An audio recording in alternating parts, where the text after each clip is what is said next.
The conversation is on unremitted controversy, unremitted fund controversy.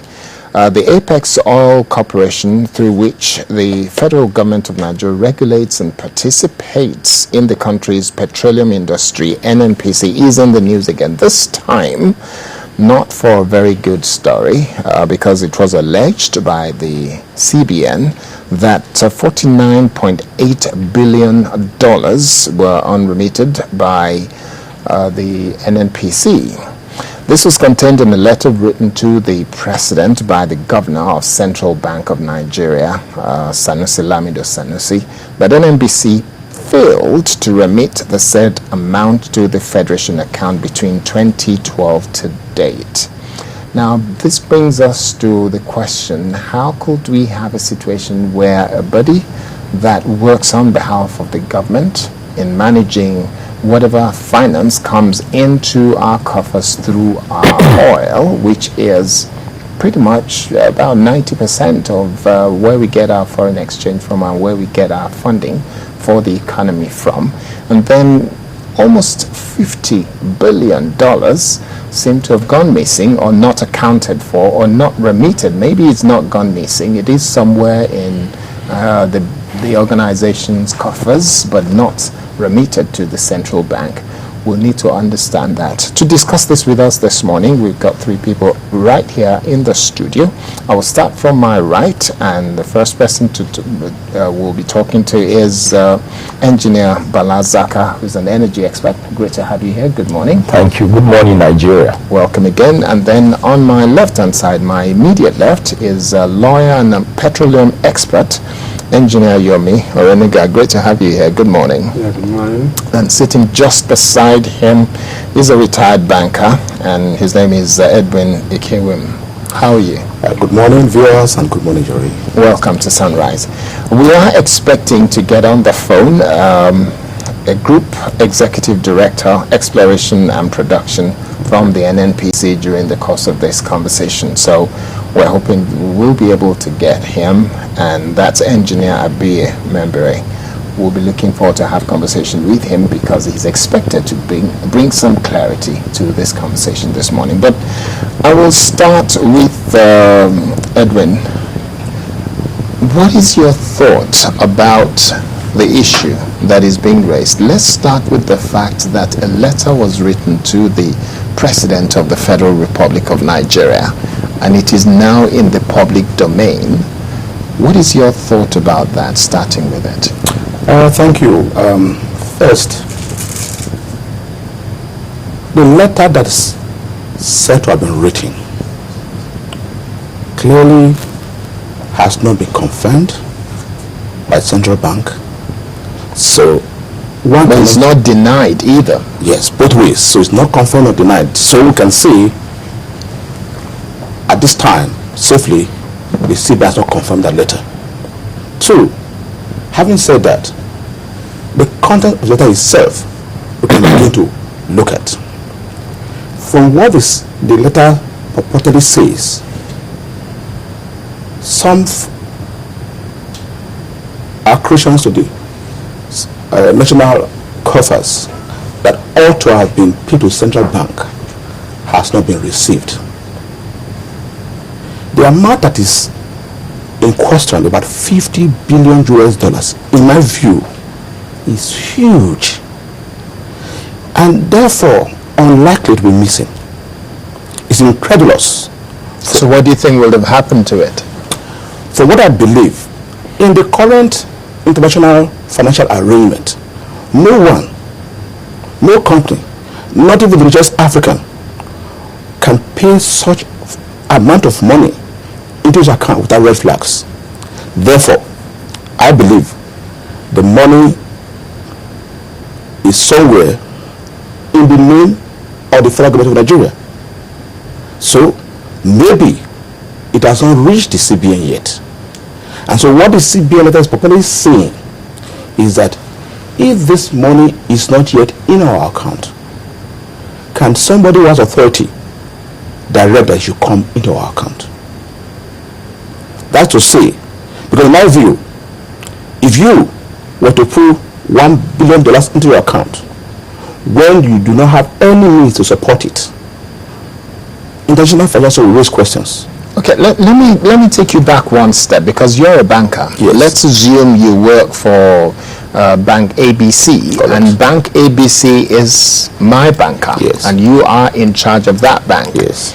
If money is supposed to come into my account and then I don't see, or you don't see it, what would you be saying to me? There are two things. Money is supposed to come to your account. Is there a time limit? No, the money has been made. Yes. And you know the figures that is being bandied around. We're talking $49 billion. Now, if that money is supposed to come into my account, would you be saying it's missing, or would you be saying it's not being remitted? I will raise questions. Yes. And that's what I think that letter purportedly is raising questions. Where is this money? Has it been remitted, or is it on its way? So that people can look into their books and take appropriate remedial actions. It cannot be missing.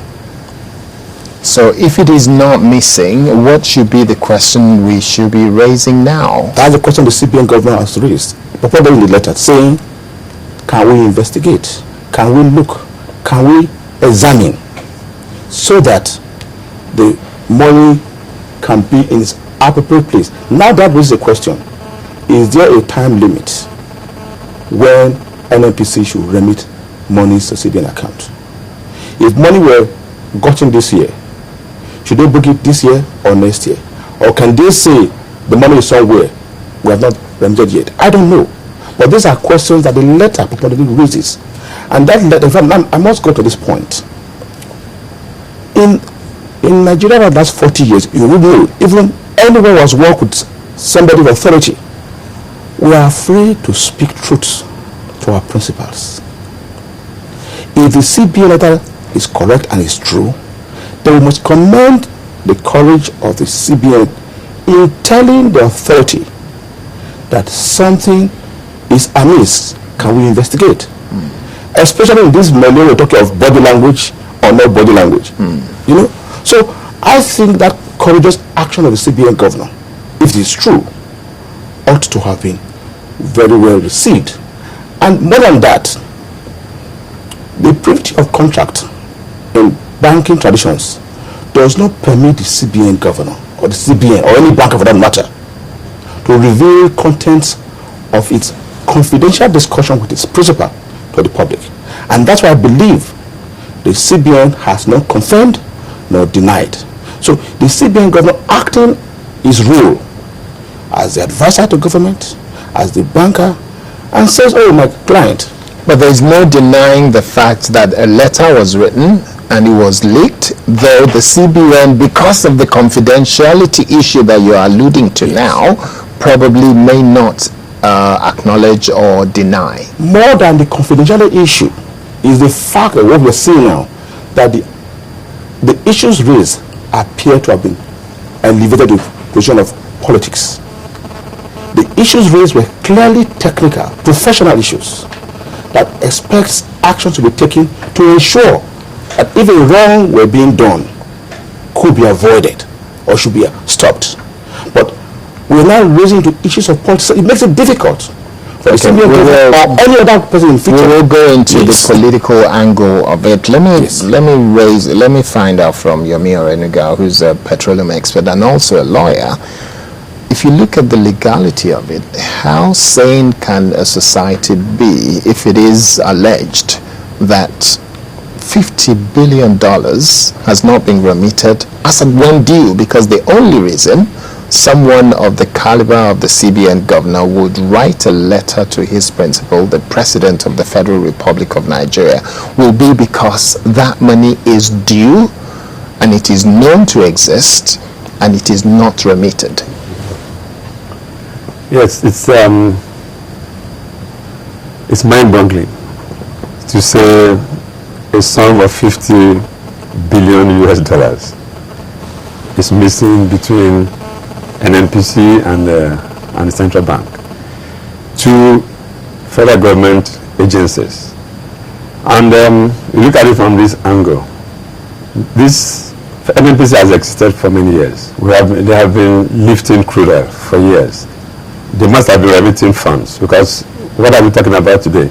January 2012 to July or December now, because the date is what they're referring to. They were talking about January 2012 to, I think, July or September this year. For me, that's a very long period of time for CBN not to have received the necessary funds and the Federation account from NNPC, and all we got for almost 2 years is silence, only for this issues to be raised at this moment. That's the first question I will raise. If really, I mean, I don't imagine that if crude oil is lifted, I worked in the industry for decades, and I'm still a participant in the industry. Reconciliation is done almost on a monthly basis with all the agencies of government, even from the private organizations, the IOCs that lift crude oil. You reconcile, you give reports of your liftings, of your production. They have these figures. So I find it very difficult to believe. And on that note,